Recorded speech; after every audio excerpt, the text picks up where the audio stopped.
Tonight on News 5 Live, the PUP's Karim Musa writes Prime Minister Barrow and the Attorney General, noting that government has not invoked the Mutual Legal Assistance in Criminal Matter Act to obtain documentary evidence related to text messages between John Saldivar and Jacob Kingston in the Lev Derman case. Ministry of Education and Belize National Teachers Union at odds again. False alarm, coronavirus scare on Cape Cocker when a tourist from Beijing arrives on the island. And a tsunami alert is called off for Belize following a strong 7.7 earthquake between Jamaica and Cuba. Details of these stories and more coming up in tonight's newscast. No tricks.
Good evening. Welcome to News 5 Live for Tuesday, January 28th.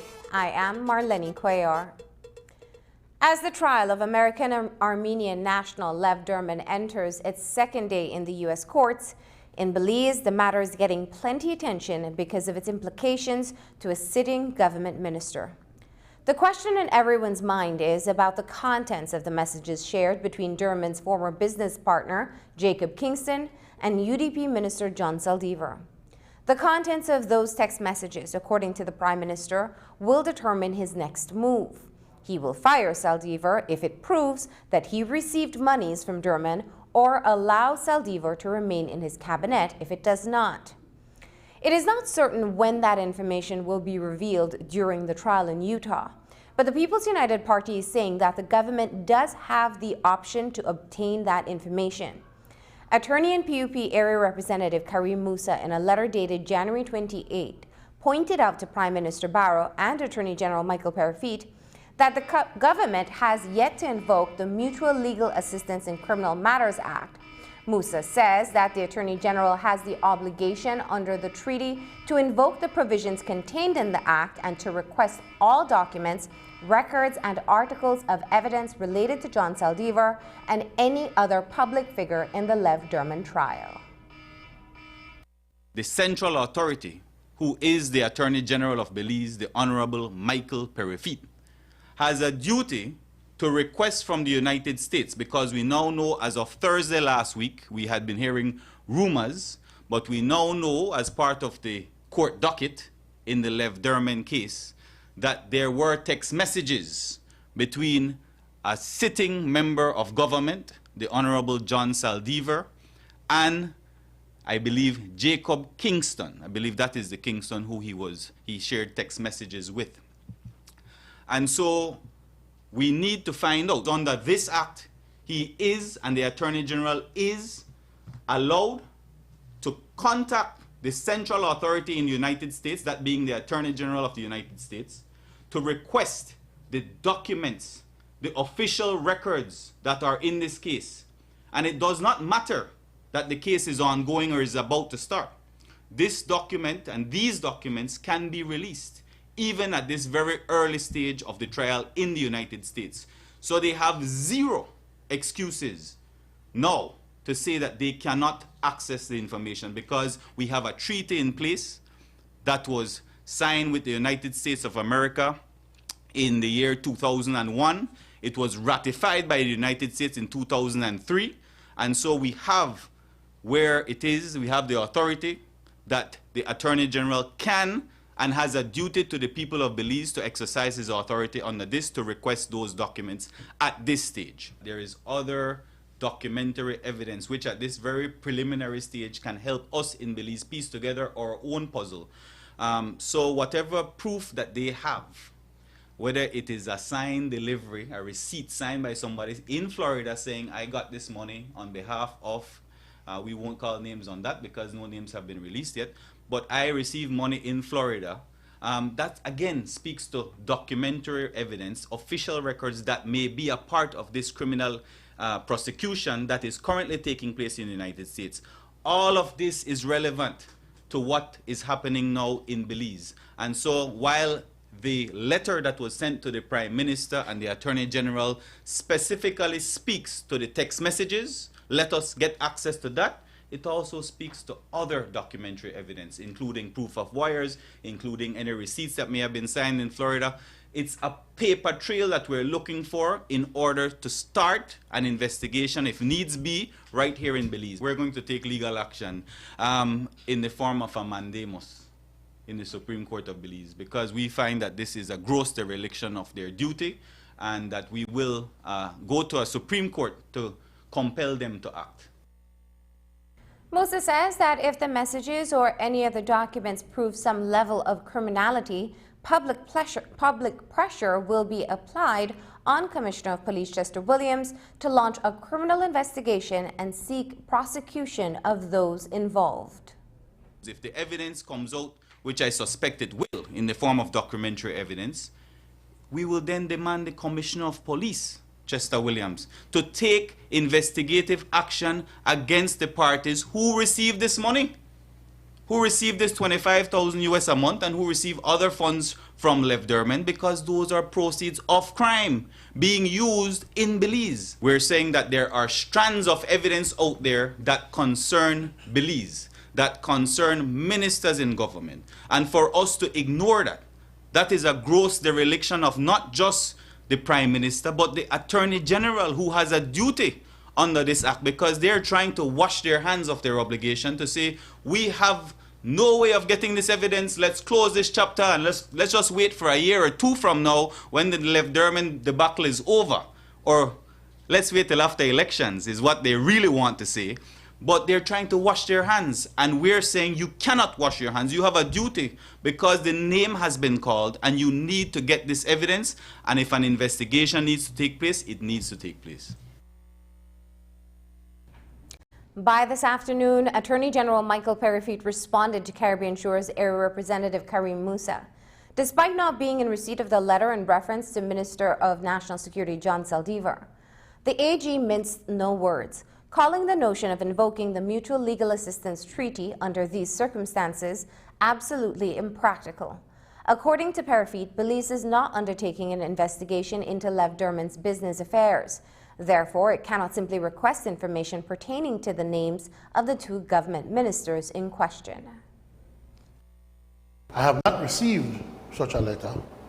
It seems that the member for Caribbean Shores thought it would be of more dramatic effect if he were to release it to the media before actually send it to the people from whom he claims he wants an answer. What the member is doing is ridiculous and downright silly.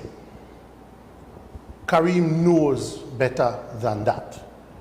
If you look at the MLAT treaty that was brought down in the Mutual Legal Assistance Act, if you look at page 1 tells you, in this case, Belize can only request information from the United States if an investigation has commenced in Belize or a prosecution has commenced or something to that effect, and we need information or documentation from the US. There is no investigation or prosecution going on here in Belize in relation to anything that's happening in Utah. So on what basis would we ask the Americans for that information? Just because we're fast? No, that's not the basis. That's not how a treaty works. It tells you that I must first certify that we are investigating a fraud similar to what's happening in Utah and its effects here, or something. We're not doing that. We didn't even know about this before there was a trial in the US. So we have no basis for asking the Americans that. Attorney General Perifit says that even if he were to proceed with such a request to obtain the names of the government ministers from U.S. Attorney General William Barr, the bureaucracy of that process would take significantly longer than waiting for the trial to commence and simply paying close attention to Jacob Kingston's testimony. Secondly, you do not get documentation from a requested state in the middle of a trial.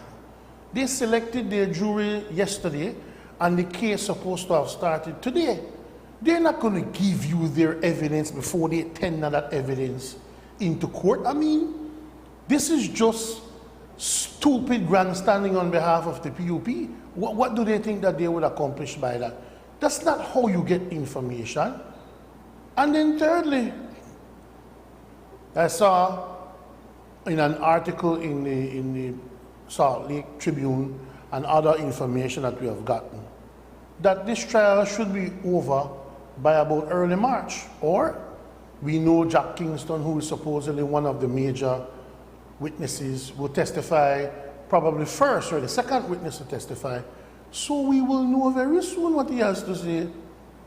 The time it would take for me to certify that there is an imaginary case going on in Belize, the time for me to request that of the Attorney General of the United States, the time it would take for him to then request that of the prosecution in Utah, even if it were a solidly founded request, even if it was a legitimate request, what we would do now would take much longer than if we just listen to hear what the evidence will be at the trial. So I just think it's a desperate attempt on behalf of the PUP to gain some attention or to try to seem as if though they are relevant or genuinely care about what's going on. They don't care about what's going on, but it seems to be the topic of the day, so they have to seem as if though they're doing their part, which is just creating mischief. And they well know that that's not how you get information under the mutual legal assistance protocols. The man in the eye of the storm here in Belize is John Saldivar. The Minister of National Security took to social media today saying that he stands proud. He said that, quote, "Imagine the amount of people who are conspiring from outside my party and from inside my party to see me fail. Nah go happen, sir. Not a corrupt bone in my body. Me da God pick me," unquote. Saldivar has maintained that he did not receive the $25,000 monthly from Derman or his associates. Today, Karim Musa called out Saldivar to face the media. Let's be real here, guys. We're talking about someone who is vying for the highest position in this land, whose name has been called. And so he should be the first person. If he is innocent of everything, he should be the first person to say, I will go to Utah myself and I will go in front of a judge and prove my innocence. He should not be sending out these very vague press releases. So this gentleman, whose name has been called, has a lot to answer for. And for us to all just ignore it and be like, okay, we can't find him, man, make we not ask no question. And then he has a February 9th convention. Imagine that. And the day after the 10th, he's supposed to become our prime minister. But yes, there's all this cloud of controversy over him and he can't even talk to the media. Jury selection continued today in the district court in Utah, where Lev Derman is facing up to 10 charges relating to money laundering in a case brought against him by the U.S. for defrauding the Internal Revenue Service of $511 million. The prosecution has worked out a plea deal with one of Derman's business partners, Jacob Kingston, who will connect Derman to Belize government officials, who he claims received monthly cash transfers in bribery. The trial is expected to last 6 weeks. Aside from Kingston, the lineup of witnesses include Zubair Kazi. He obtained a Belizean passport on July 8, 2013, which, according to the audit on immigration, was picked up by former Minister Elvin Penner. Kazi and Derman were both granted nationality in 2013. Here is this report with Isani Cayetano. There is additional information unearthed on Washakie Renewable Energy to report on tonight. The principals of the biofuel company, siblings Jacob and Isaiah Kingston, as well as Armenian-American businessman Lev Derman, stand accused of defrauding the U.S. government of over $500 million, which was laundered into upmarket properties, expensive vehicles, and other businesses in Turkey. In sorting through previous media reports dating back to April 2016, we have found that Washakie Renewable Energy endowed the University of Utah with a little over $218,000 over a 5-year period. Those funds were invested into the U.S. College of Engineering, where Jacob Kingston received all 3 of his degrees.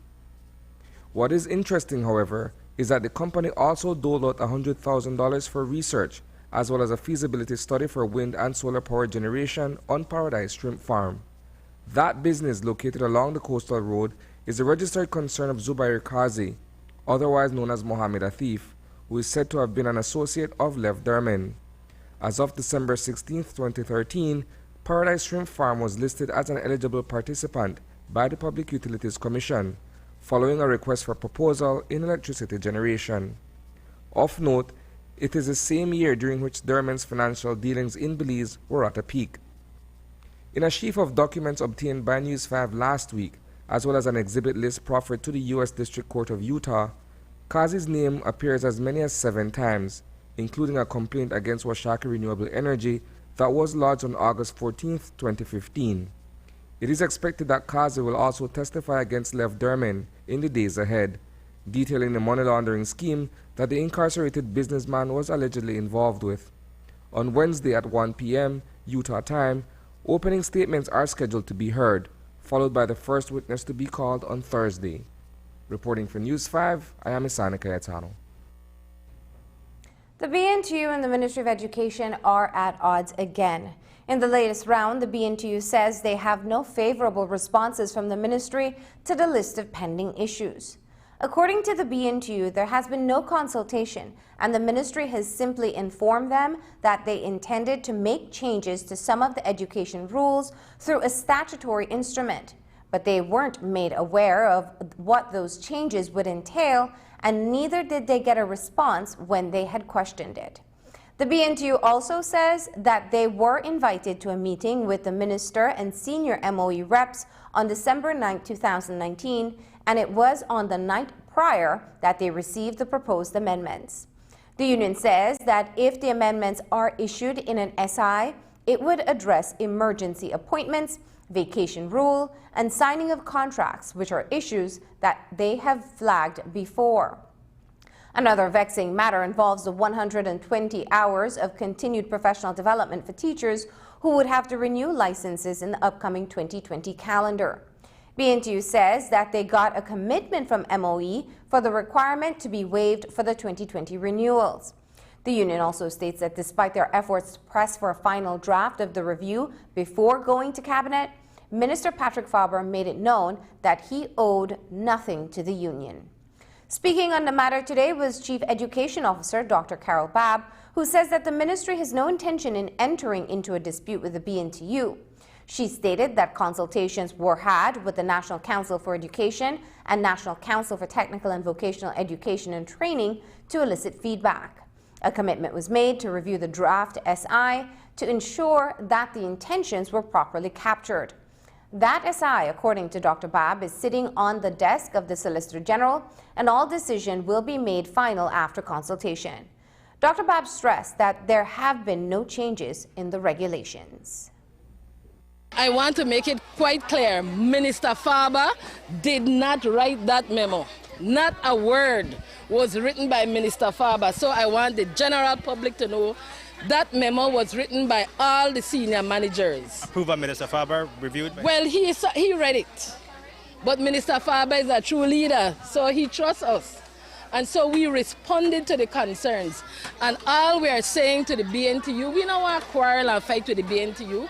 We are saying that there are some amendments that need to be made. And that proposal is at the Surgeon's office. We can't meet with them and tell them what is going on because we don't know ourselves. They said that the meeting that was held in December, I believe, wasn't a discussion or consultation. It was a notification to the union that these changes will be made. We did not meet with the union. We met with the NCE and the NCTVET. Those are two bodies that advise the minister. The union has membership. And the union has membership. And so we consulted with them. We shared with them because Christmas fell on a Wednesday this year. The education rules speak to the fact that if Christmas falls on a Wednesday like that, then you'll only be entitled to 2 weeks vacation. So the teachers insisted that they must get 3 weeks. But in order for, we already did that, but you have to amend the rule. Because it would mean that we who should be upholding the rule, we are breaking the rule. They say that the person will not only be in charge of those 2 specific holidays, but the entire curriculum, the entire schedule, and the entire holidays for the entire year. They don't want that. Well, we have not made any decision about how the makeup time will be made. So nothing is final. According to Dr. Babb, the ministry is committed in consulting with the union to avoid any escalation of tensions. We are willing to meet and discuss with the union and all managing authorities once we've heard back from the Surgeon office. Nothing is written as a final decision. So I wouldn't want teachers to get uptight about nothing. We have teachers back to, we are educators. Nothing will be final until after consultation. I want to allay fears of everybody, including my colleagues at the union. We are going to consult with them. I don't know why there's all this fanfare about the ministry wanting to make changes without. We have said to them, read the memo. We are willing to consult with them. I mean, they fought for 3 weeks. Minister Faber said, let's give it to them. The union says prior to the January 23rd response, where they said that the ministry said, we noted that prior to that they were stonewalled whenever they tried to get information regarding these issues. I could share email with you. We have written to Senator Smith, and I have sat down with her many times. I tried calling her over the weekend to tell her, let us sit down and talk, but I did not get an answer. I am telling you, I could show you my phone. I tried talking with her.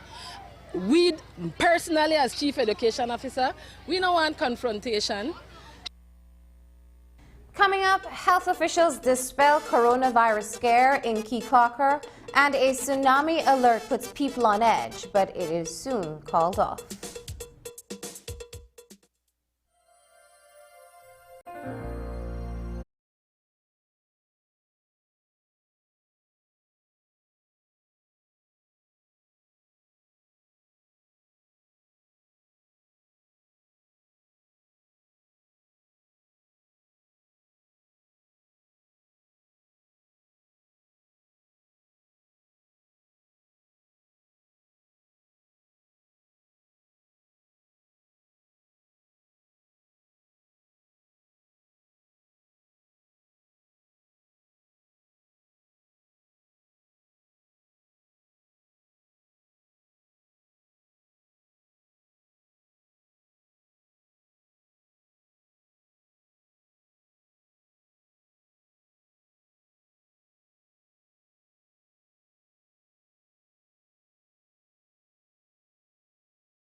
As the coronavirus concerns many across the globe, there was a huge scare in Kikokar on Monday night when reports spread like wildfire that a visiting Chinese national was experiencing the symptoms of the novel virus. The reports were dispelled by this morning when information from the Ministry of Health confirmed that the visitor had been screened and was in the clear, and there is no threat at this time. Health officials met this morning in Bamapan and are advising the public to take the necessary measures to keep safe.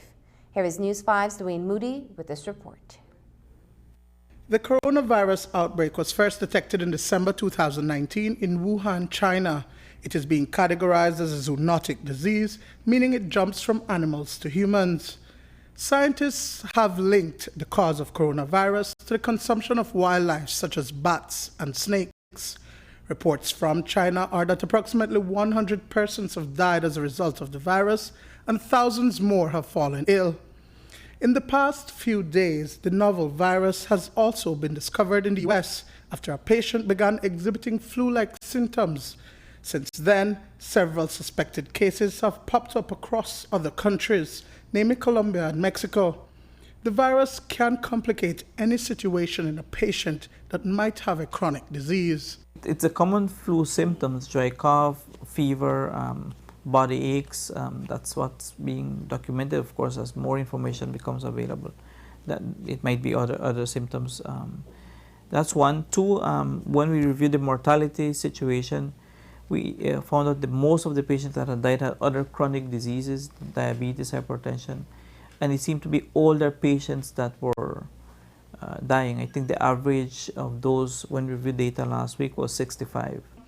The Ministry of Health in Belize has activated its national surveillance team to monitor the coronavirus outbreak, and that led to the detection of a suspected case on the island of Kikokar. A tourist from Beijing, China arrived in the country on January 27th and exhibited flu-like symptoms. Officials from the Chinese Association, the village council, supported by police, and health personnel were activated. We carried out a full investigation on this case. The patient is a young man visiting from Beijing, China. He arrived from Philip Coulson International Airport and went straight to Kikokar. Now the rumors, were out there that this patient had signs and symptoms of coronavirus. So immediately, we launched an investigation. And the patient was examined, had a physical examination by our medical officer there, Dr. Salim, and it was determined that the patient is not ill. The patient does not have fever, cough, there are no signs of respiratory illness. According to Regional Health Manager Melinda Guerra, the visitor had been screened before leaving China upon transiting the US and at the Philip Goulson International Airport in Belize. The Ministry of Health has been monitoring all entry points across the country and have been working with airport officials to strengthen surveillance without travelers feeling as though they are being discriminated. We have our public health inspectors on a day-to-day basis there at the airport. And for right now, we have the immigration form that we are using, where in that form it has the nationality of the person, the countries the person has visited, and actually the point of origin from where the person is actually coming. So we screen the patients. We are doing we keep our officers up to date as to the countries that are having cases, presenting cases of coronavirus, so we are aware. In the event that a person presents symptoms similar to that of the coronavirus, how prepared is the local health system? In the event, if we would have any case coming from Wuhan, China, or any high-risk place in China, then we would make sure, of course, we would have to identify that patient at the airport, and then we would ensure that we keep in contact, public health authority would keep in contact with that patient for the first 14 days, from the time he left China to those 14 days. Why 14 days? Because usually influenza would take between 3 to 5 days and up to 14 days to show signs and symptoms. The patient would be taken to a medical facility for isolation. There is strict monitoring and surveillance underway by public health officers. The Ministry of Health stresses that proper respiratory hygiene and the basic infection control practices like washing of hands are simple things that can prevent the spreading of the virus. What we are encouraging our community and our visitors, to practice hand washing. Wash your hands for 20 minutes with soap, very important. Avoid people who are coughing, sneezing, so you try to avoid those persons, and those persons who are actually sick with any kind of influenza-like illness, fever, cough, cold, try to stay at home. Go to your doctor,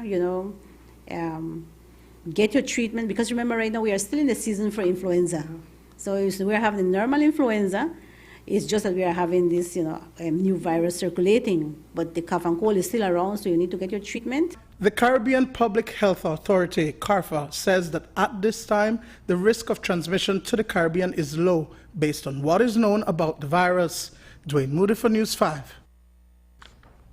A 7.7 magnitude earthquake struck earlier today about 80 miles from Jamaica, shaking several Caribbean islands, including Cayman and as far away as Miami. There were several aftershocks, including one the U.S. Geological Survey said had a magnitude of 6.1. Based on images shared online, the earthquake caused minor damage in Cayman Islands, but fortunately, there are no reports of lives lost. A tsunami watch was issued for a number of countries in the region, including Belize, but as quickly as it was issued, an all clear was declared. We spoke with National Coordinator of NEMO, Shelton DeFore, today, and he explained that NEMO and its partners had to act quickly to notify the country. He says that while the all clear is called off, as a country, we still need to be alert, but don't give in to fear. There's an earthquake in Jamaica this afternoon, a 7.7 earthquake, which triggered an alert by Tsunami Warning Center, which comes through the National Meteorological Office to NEMO to say that an earthquake has occurred, 7.7. It is likely to affect the following countries in terms of the area: Jamaica, Cuba, Cayman, Belize, Mexico, and Guatemala. So NEMO had to do a quick release in terms of a verbal communication to the public via Love FM to notify everybody, and by other means as well, to say that NEMO has issued a tsunami watch for a possible tsunami with wave height of 0.3 meter to 1 meter high, which is about 1 foot to 3 feet in height, and for people not to panic. And that wave was expected within an hour or so. That period has elapsed, and the Tsunami Center, when it issued its second notice or alert, said that there is no change to the height of the wave that was expected, And when we were going through the continuous updating and notification of people who were calling in, etc., we were informed that about 15 minutes later that our clear was issued, because there's no threat from any tsunami which they were expected to develop as a result of that earthquake. It was a rapid, very intense situation because it was occurring fast. They were saying, listen, within 5 minutes to an hour, this could be the situation that you are facing. So we had to go quickly into action by verbally notifying people, texting, WhatsApping, using technology and things like that, These earthquakes are very unpredictable. We cannot issue pre-warnings to say, expect an earthquake, this is the likely area, this is what we should see happening. That will not happen with an earthquake. So as a country, we have to be vigilant, we have to be alert at all times, we have to be focused. Fortunately, we are not on a direct path. A fault line does run south of Belize and to the north of Belize, so we'll get tremors, we'll get impact like tsunami wave. We don't expect 30 feet, 40 feet wave coming in at 300-400 miles an hour like we see in the Pacific. So we don't want people to panic to that extent, But we will get ripple effect wave action, 1 foot, 2 foot, 2 feet, 3 feet and the lights, And hopefully not higher than that. So far, we are continuous with our engagement with the Chief Met, and we are continuous with our program and continuous in terms of getting people more alert and notified and be prepared for dealing with earthquakes and tsunami. Today's earthquake was preceded by magnitude 6.4 and 5.8 quakes that struck Puerto Rico. That territory experienced a number of aftershocks and experienced significant damage. Earlier this month, the UE Seismic Research Center in Trinidad said that recent earthquakes that rocked Puerto Rico serve as a reminder that the region must always be prepared. It said that the quakes show that the region is active in terms of such natural geological hazards. According to the U.S. Geological Survey, since December 28, more than 500 earthquakes of magnitude 2 or 3 or greater have rattled the area. In recent online articles, experts have warned that there is more to come. National Coordinator Shelton DeFore says that there have been increased activities and Belize just needs to be prepared for any increased wave action or tremors to be experienced as a result. I have apps and I have direct links to different agencies, as a National Emergency Coordinator, and I see dozens of earthquakes happening like south of Mexico in the Pacific area, every day, off the coast of Guatemala, off the coast of Salvador, on the coastline of Salvador and Guatemala, a few in the Caribbean. We see about 200 to 300 earthquakes happening per week around the world. The plates are in constant motion. They're always moving. So based on what we are seeing, it is anticipated that indeed the fault lines, could be, moving in terms of the plates, moving some more. So there will be some more activity. So you're likely to see more earthquakes, more tremors. So we have to be prepared for that, But that is one of the hardest things to predict. Because the science is not really out on it to see they can, 100% with accuracy predict that an earthquake will happen in this location at this point in time. Right? The science, as far as I know, haven't reached there yet. So they are forecasting, not as per the weather. You forecast and see that in the next 3 days it is likely to rain because of certain indicators and factors that you're seeing or analyzing. So that is where we are. But so we are anticipating that as well, that indeed we could expect more tremors in and around the region, and we have to be prepared. A lawsuit brought against Chief Justice Kenneth Benjamin as chair of the Judicial Legal Services Commission is set to commence on February 19th before Justice Michelle Arana.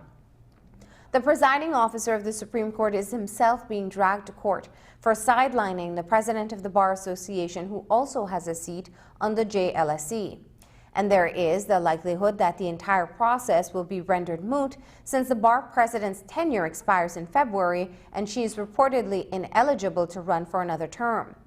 While the matter was adjourned after a brief case management conference today, Attorney General Michael Perifee commented on the situation. The case management conference was today. We have 2 weeks to make our submissions, and on February 19th, oral submissions should commence. So we don't know what will happen after that. I'm told that the bar president's term comes to an end sometime in February. So I don't know if the court will be interested in it after that, or if even the bar will be interested in it after that, because at that point it becomes moot. If there is another president who is not a public servant, then in my view, the Chief Justice would be in a difficult position if so he wants to restrain the bar president. I don't see how, if it's another president and the president is not a public servant, and that was the basis upon which he refused the current bar president from sitting in the meetings, that he would then refuse the new bar president to sit in. So the matter remains alive nonetheless if the existing president were to be re-elected, correct? But what I am being told is, I'm not a member of the bar, I'm not aware of their rules, but I'm being told that she's not eligible for re-election, as far as I know. I could be totally wrong, I don't know. But from what I'm being told is that after February, she won't be the president again, so it may just very well be much ado about nothing. 2 weeks ago, we told you of the legal dispute brewing between Troy DJ Della Flowers and Shine Barrow. DJ Dalla faced court action by Belize Brewing Company after he committed to taking out a $26,000 consignment for drinks to be sold at last year's Music Week, reportedly at the behest of Shine. On the other hand, Shine reportedly failed to pay DJ Dalla for his services. The two UDP stalwarts were placed in a precarious situation by each other, and DJ Dalla decided to seek legal action against Shine. The suit was not filed and will not be filed because, according to DJ Dalla's attorney, Karim Musa, the matter has been settled. As far as I'm aware, I have been instructed not to file the case. That, for all intents and purposes, indicates to me that there is an ongoing settlement. Like I said, there was an intermediary who agreed to take on the payments to Belize Brewing Company. I have to make sure that that is taking place. If that has not taken place, then I will consult once again with my client to see if he wants to continue with the case or not. But as far as I'm aware, it has been settled. Sentencing for former police constable Darren Martinez took place today. Martinez was found guilty last week of the sexual assault of a minor in an incident that goes back to February 2016. Martinez was the boyfriend of the minor's sister when the sexual assault occurred at their family home. In December 2019, he was found guilty, and today Justice Colin Williams sentenced him to 12 years in jail. Mitigation plea was heard before sentencing. His attorney, Oswald Switz, admitted that Martinez had no previous conviction and that he had expressed remorse. Twist also told the court that the trial had been delayed for 4 years. But the Crown Counsel, Reese Cattouse, urged the court to take into consideration the matter of retribution. He also cited the young age of the victim and the fact that Martinez was a cop and had breached the trust of family. The justice acknowledged that the child's age was important and noted that the aggravating circumstances outweighed the mitigating circumstances. The sentence is the minimum for the charge of sexual assault. Justice Colin Williams also imposed a sentence of 15 years on Annabelle Comeau, who was initially charged with murder, but instead pleaded guilty to manslaughter of her common-law husband, Felix Alamia. Comeau admitted to stabbing Alamia to death in July 2014 when he was asleep at the home of a friend in San Pedro. At the time, she told police that she had called Alamia from Chedamal, and when she got no response, she thought he was on a drinking spree and had left their 2 children alone. She also said that she stabbed him but did not think that he would die. Comeau will now serve 54 more months behind bars. Since she pleaded guilty, she got a reduction in her sentence, and along with the time served, she now has 4 years and 6 months in jail. After the break, BL projects no electricity increases for the remainder of the year and plans to invest almost $300 million.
We are humanitarians. Protect.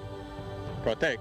We protect. We should protect our manatees. We must protect them. Protect what belongs to us. Protect ours.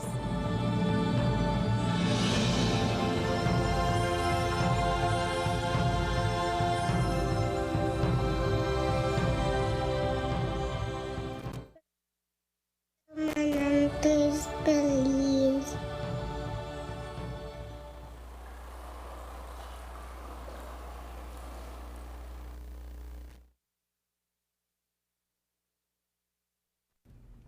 Light bills are not expected to increase between now and the end of the year.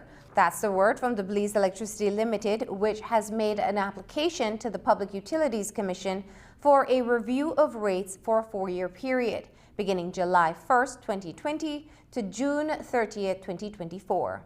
So while the current forecast project increasing costs and a mean electricity rate of approximately 45 cents, the company plans to keep the existing rates up to the end of 2020. Following that period, any favorable variances will be passed on to the customers. On the other hand, any unfavorable variances will be mitigated to have minimal impacts on rates going forward. Every 4 years at BEL, we go through this process where we basically project what our sales will be. We project what the cost of power will be and the cost to deliver power to our customers. And of course, we also take into consideration any adjustments that we need to take or we need to make rather to account for what the actual cost of power was for the previous period. In carrying out that exercise, we arrive at the mean electricity rate that we project over the next 4-year period by simply dividing what the projected costs are by the projected sales, and then we arrive at the mean electricity rate. In reviewing BEL's application, you will basically see that over the next 4 years, we're projecting an average increase of about 3.5 cents over the 4-year period.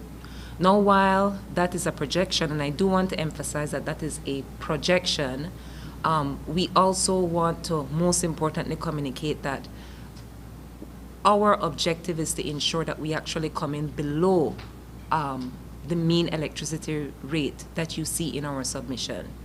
So you're seeing that increase of approximately 3.5 cents per kilowatt hour. Our objective is to come in lower than that. Whatever savings we're able to realize as a result of our efforts, our intention is to pass those savings on to customers. Generally speaking, and I'll ask Mr. Fuller to provide you with some more details, we plan to invest over $280 million in our system over the next 4 years, and the investments are designed to improve reliability to customers, reduce cost of power. Whatever investment we make at BEL, our intention is to ensure that the return to our customers are basically greater than the investments that we have to make. BEL also announced today that it plans on investing almost $300 million in the national electricity grid over the next 5 years to connect to new renewable sources of energy in country, as well as introduce smart grid technologies to improve its services. Don mentioned we are making projections for $282 million in investments over the next 5 years. Those investments we believe are critical to BEL being able to continue to operate efficiently, provide the level of capacity needed to serve our customers, and to build the level of redundancy needed. For instance, we are investing in a new submarine cable to Kikaka. We're investing in a second submarine cable to the island of San Pedro or Ambergris Caye to facilitate the growth in demand on the islands, and also for a redundant link to the 2 most popular destinations for tourists in this country. We're also, in the next 5 years, going to be installing a second transmission line from La Democracia to Dangriga for redundancy and the capacity growth in the south of Belize. We're also very aggressively going to build the necessary infrastructure to interconnect to the additional in-country sources of electricity. That is about 45 megawatts of hydro, of solar, an additional 25 megawatts of LPG generation within the country. That gives us a lot of in-country stability as far as reliance on the Mexican supply for electricity, especially when the Mexican prices are high.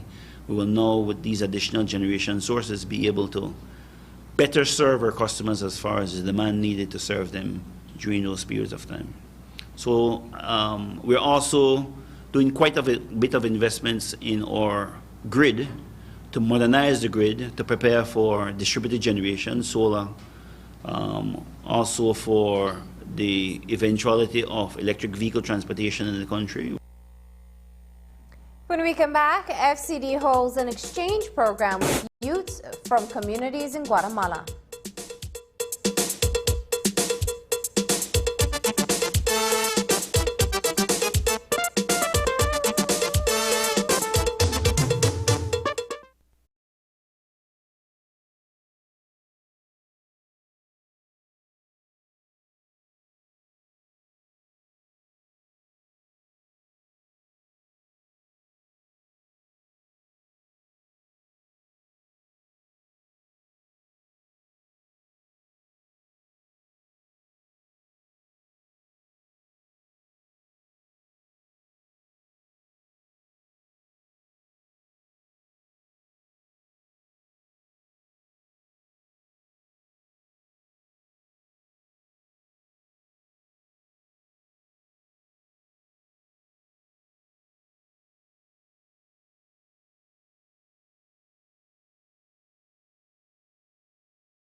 FCD held a 2-day binational youth exchange program with youth from 5 Guatemalan communities that fringe the Chiquibul National Park. The purpose of the exchange was to sensitize and help empower the young people to champion the protection of the environment, primarily the forest and water resources. The engagement with the rural communities in Guatemala was carried out by FCD with the support of the Asociación Balam and the Canada Fund for Local Initiatives. With help from our correspondent Aurelio Show, we have put together a report on the event. Here's his story. The FCD hosted an exchange program with a small group of young people from 5 Guatemalan communities within the adjacency zone over the weekend.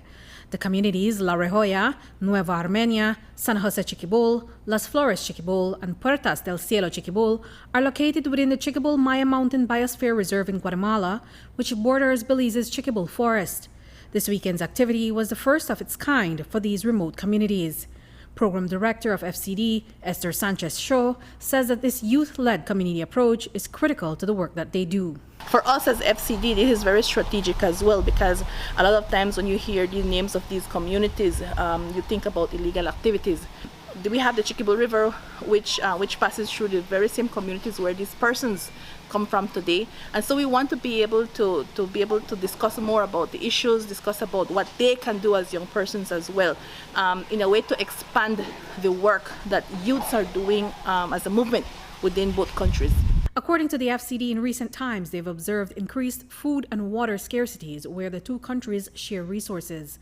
So to address it, they've engaged the communities to come together to find a sustainable way of using the resources to conserve for future use. To do this, the FCD carried out a number of educational activities to educate their Guatemalan counterparts, with plans to launch sensitization campaigns for the children and youth in the rural communities. Estamos trabajando específicamente con niños de la comunidad para inculcarles a ellos el sentido de la protección, de la conservación del medio ambiente, de los ríos, de las cuencas que ellos habitan a la orilla de esos ríos, del río Chiquibul en específico. Estamos trabajando con ellos para tener unir los lazos que se tiene con la comunidad y fortalecerlos más, y que estamos buscando que ellos se involucren de manera directa en esta actividad, que ellos sean los agentes de cambio en la comunidad, que ellos inicien proyectos de protección y de mejorar su condición de vida, su calidad de vida, pero respetando el medio ambiente y todo lo que los rodea. The FCD Environmental Youth Group has been doing work with neighboring communities for many years. They've seen the need to partner with and promote conservation among the border communities. You get to actually fight for the environment. So far, it's an issue: garbage disposal, deforestation, and we can see that on the Guatemalan side. We might think it's just Guatemala, but at the end of the day, it's affecting us as a community here in Belize, because the garbage flows down into our rivers, and if we don't help them, they won't be able to help us. So we need to help them help us to make a better environment. The partners, led by the FCD, will also be exploring sustainable livelihood programs to enhance their conservation efforts among these communities. Reporting for News 5, I'm Andrea Polanco. Coming up after the break, a literacy program that seeks to empower adults who struggle with basic reading and comprehension. And teach them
The Ministry of Education today launched a Literacy and Empowerment Adult Program. The program seeks to empower adults who struggle with basic reading and comprehension skills. The lessons will be held at Unity Presbyterian School and ITVET in Belize City. The program will be offered twice per week, and according to Chief Education Officer Dr. Carol Babb, 60 applications have been submitted by parents who are willing to improve their skills. Dr. Babb says that participants will participate in functional literacy.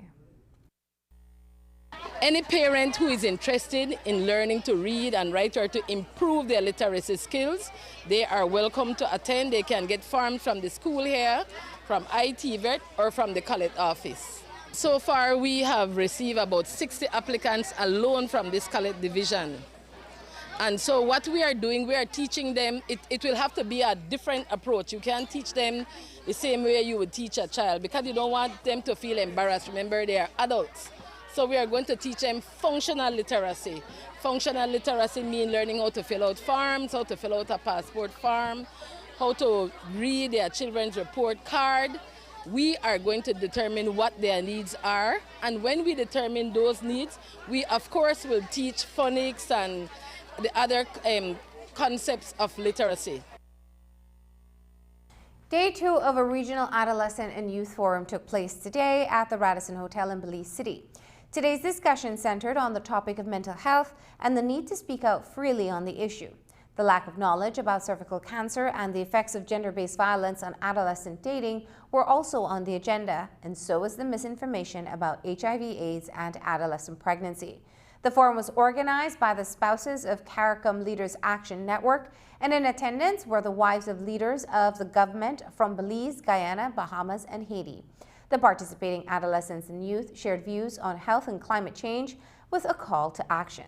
Speaking about the issue of crime, Minister of Education Patrick Faber spoke about encouraging positivity among the youths. I'd say the majority of our young people who are engaged in wonderful, creative activities that we can all be proud of.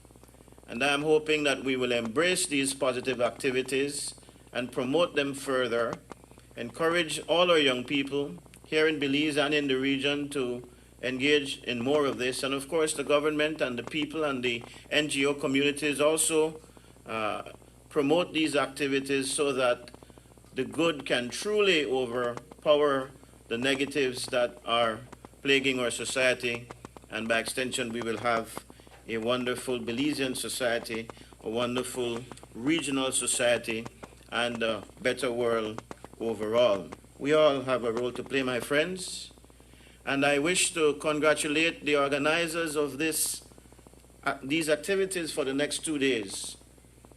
I wish to congratulate the First Ladies because they have a lot of clout and power in the region, of course, and when they take note of a situation, people listen.